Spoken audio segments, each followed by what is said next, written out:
होली की आत्मा।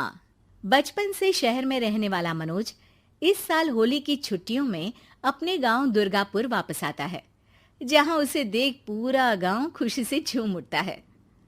जब गया था तब इतना सा था और अब देखो कितना बड़ा हो गया है। हाँ सरपंच जी, जब मैं गया था तब आप भी बहुत जवान थे और अब देखो कितने बूढ़े हो गए हैं आप। चला चलो बढ़िया है। बच्चा घर वापस आ गया। इसी खुशी में आज रात पार्टी होगी। क्या बात है, गांव में भी पार्टियां होने लगी। वैसे अगर पार्टी की बात है तो आज क्यों सीधा होली पार्टी करते हैं। होली पार्टी की बात सुन चहल पहल में अचानक सन्नाटा छा जाता है, जिसे देख मनोज को कुछ अजीब लगता है। लेकिन तभी सरपंच बात पलट देता है।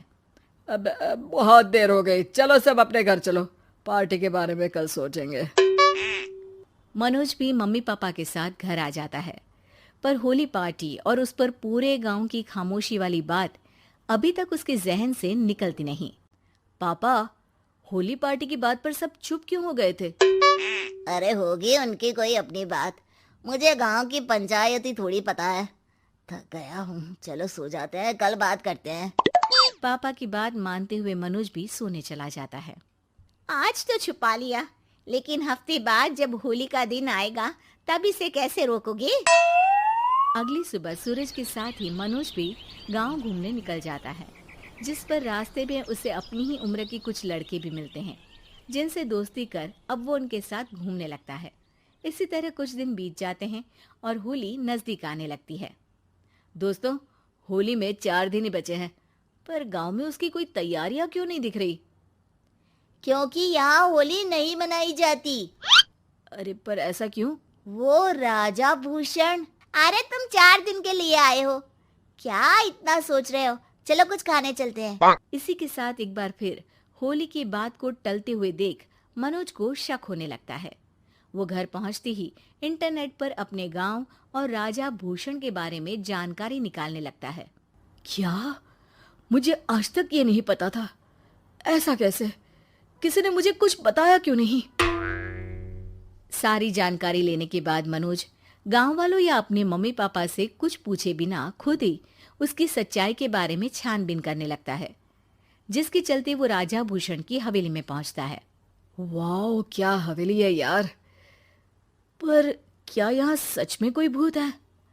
हेलो भूत जी, कोई है क्या? हम इस साल गांव में होली सेलिब्रेट कर रहे हैं, क्या आप उस पर थोड़ा इंटरव्यू देंगे? मनोज के ऐसा बोलते ही गांव में तूफान उठ जाता है और हवेली में रखी सारी चीजें हिलने लगती है। एक अदृश्य शक्ति मनोज को धक्का देकर हवेली से बाहर निकाल दरवाजा बंद कर लेती है। ये सब देख मनोज हैरान रह जाता है। क्या अभी मुझे हवा ने धक्का देकर बाहर निकाल दिया? मेरे होते हुए इस गांव में कभी होली नहीं मन सकती, इसलिए दोबारा ऐसी कोशिश भी मत करना, अंजाम बुरा होगा। आवाज सुन मनोज हैरानी से इधर उधर देखने लगता है, पर उसे कोई दिखाई नहीं देता। वो गांव वापस आ जाता है, जहां तूफान की वजह से सब कुछ तहस महस हो चुका होता है। आखिर ये तूफान आया कैसे? ना ऐसा कोई मौसम था और ना ही हमने होली का त्योहार मनाने की बात की थी। सरपंच की बात पर कोई रिएक्शन दिए बिना मनोज चुपचाप अपने घर चला जाता है। इस तरह देखते ही देखते होली का दिन भी आ जाता है और मनोज रंग लेकर गांव में निकल जाता है, लेकिन गांव पूरी तरह खाली होता है। अरे त्योहार का दिन है, धूमधाम की जगह मातम क्यों मनाया हुआ है? मनोज की आवाज सुन सब अपने घर की खिड़कियां खोल के घर के अंदर से ही उसे वापस जाने के लिए कहने लगते हैं, पर वो किसी की नहीं सुनता। तुझे पहले भी समझाया था, अगर होली खेलने की कोशिश भी की तो अच्छा नहीं होगा। अरे बात मान लो बेटा, तुम्हें सच नहीं पता। मुझे सब पता है। सालों पहले इस राजा ने एक अंधविश्वास फैलाया और आप लोग आज तक उसे मानते आ रहे हो। अरे बेटा, जब तुम पैदा भी नहीं हुए थे उससे भी बहुत पहले से इस गांव पर होली का श्राप है। अगर गांव में होली का त्योहार मनाया जाता है तो प्रलय आना पक्की बात होती है। राजा भूषण इस सब में नहीं मानते थे और त्योहार मनाने लगे, जिसके चलते होली वाले ही दिन पहले उनके बेटे की और फिर उनकी मृत्यु हो गई।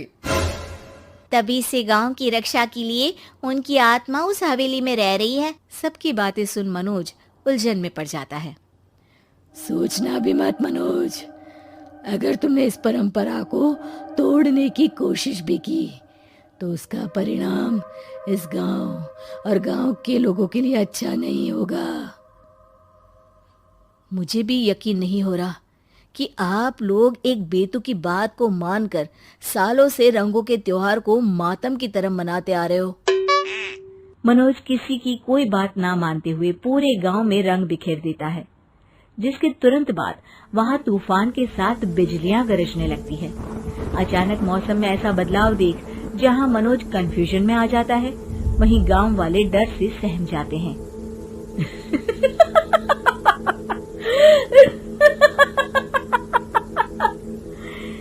इस लड़के ने हमारे जैसे सिर्फ अपने स्वार्थ के लिए नहीं बल्कि पूरे गांव की खुशियों के लिए यहाँ होली मनाई है, जिस वजह से अब इस गांव पर होली का श्राप टूटता है। ऐसा बोलकर राजा का भूत वहां से गायब हो जाता है, जिसके बाद गांव के लोग धूमधाम से होली मनाते हैं। खुशियों के रंग गांव में बिखरे ही होते हैं कि अगली सुबह अचानक मनोज कहीं गायब हो जाता है और एक बार फिर गांव में होली का नया राज शुरू हो जाता है।